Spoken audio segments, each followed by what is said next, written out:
আজ একটি ড্রাগন উদ্যানের গল্প বলবো, যেখানে একজন কৃষক তার সমস্ত মেধা, মনন ও স্বপ্নকে ধীরে ধীরে ঢেলে সাজিয়ে গড়ে তুলেছেন সবুজ সফল উদ্যান। শুরুটা করেছিলেন ছোট্ট পরিসরে, কিন্তু আজ সেই ছোট্ট পরিসরকে প্রশস্ত করেছেন দেখবার মতো করে। দেখিয়ে দিয়েছেন সবুজ বিপ্লব কিভাবে বাস্তবায়ন করতে হয়। 9 থেকে 10 বিঘা জমিতে গড়ে তুলেছেন দেখবার মতো চমৎকার একটি ড্রাগন ফলের বাগান। ড্রাগন ফলের বাগানটি ঝিনাইদহ কুষ্টিয়া মহাসড়কের একেবারে পাশে মির্জাপুর গ্রামে গড়ে তুলেছেন। মির্জাপুর গ্রামটি শৈলকুপা থানার অন্তর্গত হলেও এটি শেখপাড়া ইসলামী বিশ্ববিদ্যালয়ের অদূরে অবস্থিত। চরিয়াল বিল বাজারে নেমে একবার ঘুরে দেখে আসতে পারেন। ড্রাগন গাছের চারাগুলি লাগিয়ে তাতে কংক্রিটের খুঁটি পুঁতে দেওয়া হয়, যাতে গাছ বড় হয়ে খুঁটিতে ঠেস দিয়ে দাঁড়িয়ে থাকতে পারে। আর খুঁটির মাথায় একটি নষ্ট টায়ার বেঁধে দেওয়া হয়। এতে ড্রাগন গাছের ডালপালাগুলি ধীরে ধীরে আঁকড়ে ধরে চারিদিকে ছড়িয়ে পড়তে পারে। ড্রাগন ফলের গাছগুলি সারি সারি করে লাগানো হয়। প্রত্যেকটা সারির মধ্যে বেশ খানিকটা দূরত্ব থাকে, যাতে অনায়াসে যাতায়াত করে বাগানের পরিচর্যা এবং ফলগুলি সংগ্রহ করা যায়। ড্রাগন বাগানের মাটিকে কোদাল দিয়ে কুপিয়ে আলগা করে দিতে হয়। জৈব সার দিয়ে মাটির উর্বরতা বাড়াতে হয়। প্রতি সপ্তাহেই আগাছা পরিষ্কার করে রাখতে হয়। তা না হলে ড্রাগন গাছের বৃদ্ধি কমে যায় এবং উৎপাদনও কমে যায়। শুষ্ক মৌসুমে ড্রাগন খেতে ফিতা পাইপ দিয়ে রাখা হয় জলসেচের ব্যবস্থা এবং ছোট পরিসরে ওয়াচ টাওয়ার তৈরি করা হয়। পশু পাখিতে যাতে ফলগুলোকে টুকরে টুকরে নষ্ট না করে, তার জন্য শব্দ তৈরি করে এমন ব্যবস্থা করে রাখা হয়। ড্রাগন গাছগুলি দেখতে অসাধারণ। ক্যাকটাস প্রজাতির বর্ষজীবী উদ্ভিদ। এর বৈজ্ঞানিক নাম হেলোরিয়াস ক্যাকটাসিয়া।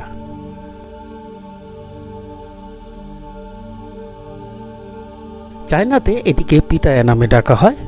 এটি গ্রীষ্ম ও অবগ্রীষ্মমণ্ডলীয় অর্থাৎ ট্রপিক্যাল এবং সাবট্রপিক্যাল অঞ্চলের উদ্ভিদ।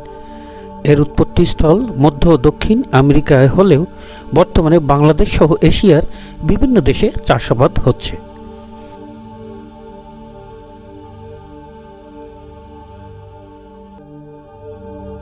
ড্রাগন ফল সরাসরি ভক্ষণ করা যায়। এতে রয়েছে আয়রন, ভিটামিন সি এবং অ্যান্টিঅক্সিডেন্ট। ডায়াবেটিস ও ক্যান্সার সহ বিভিন্ন রোগের জন্য উপকারী। ড্রাগন উদ্ভিদ একটি দীর্ঘ দিবসী উদ্ভিদ। এপ্রিলের শেষ থেকে অক্টোবর মাসে দীর্ঘ দিনগুলিতে উদ্ভিদের ফুল ও ফল উৎপাদন হয়। এই কারণে অমৌসুমে 4টা থেকে রাত 11টা পর্যন্ত তীব্রতা সম্পন্ন বৈদ্যুতিক আলো অর্থাৎ গ্রো লাইট ব্যবহার করে ভালো উৎপাদন পাওয়া সম্ভবপর হয়।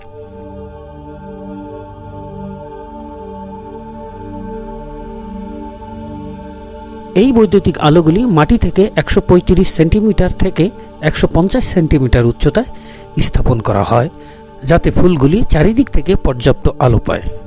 সাধারণত বৈদ্যুতিক 100 ওয়াটের বাল্ব বা 35 ওয়াট সিএফসি বাল্ব ও 20 ওয়াট এলইডি বাল্ব কার্যকর হয়েছে বলে গবেষণায় প্রমাণ পাওয়া যায়। 4 থেকে 7 ধাপে ড্রাগন ফল উৎপাদিত হয়। ড্রাগন উদ্ভিদ জলাবদ্ধতায় মারা যায়, তাই এদিকে বিশেষ যত্ন নেওয়া প্রয়োজন। এছাড়া কাণ্ড ও গোড়া পচা রোগ দেখা যেতে পারে। আক্রান্ত ডাল কেটে ফেলতে হবে এবং কুপ্রাভিট পেস্ট লাগিয়ে দিতে হবে। ফল ও কাণ্ডে বাদামি দাগ রোগে আক্রান্ত স্থান কেটে ফেলে দিতে হবে এবং বর্ধ পেস্ট এর প্রলেপ দিতে হবে। এছাড়া জাপ পোকা ও মিলিবাগ আক্রান্ত হলেও আক্রান্ত স্থান কেটে ফেলে একই উপায়ে পেস্ট লাগিয়ে দিতে হবে।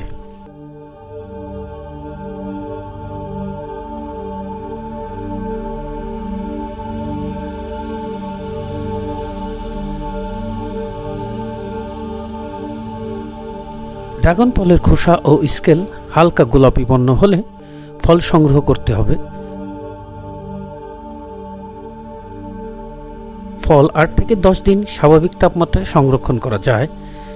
এছাড়া টিস্যু পেপার বা কাগজে প্রতিটি ফল আলাদাভাবে সংরক্ষণ করেও বেশ কিছুদিন ফলের গুণগত মান ভালো থাকে।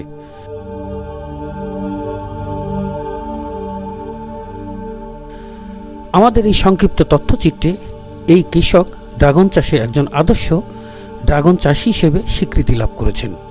এখন পর্যন্ত তিনি কৃষি বিপ্লবে একজন আদর্শ কৃষি বিপ্লবী হিসেবে নিজের ও দেশের আর্থসামাজিক অবস্থানকে গৌরবান্বিত করে চলছেন। আমরা তার এই শ্রমকে সম্মান প্রদর্শন করছি। ভিডিওটি দেখার জন্য সকলকে ধন্যবাদ জানাই।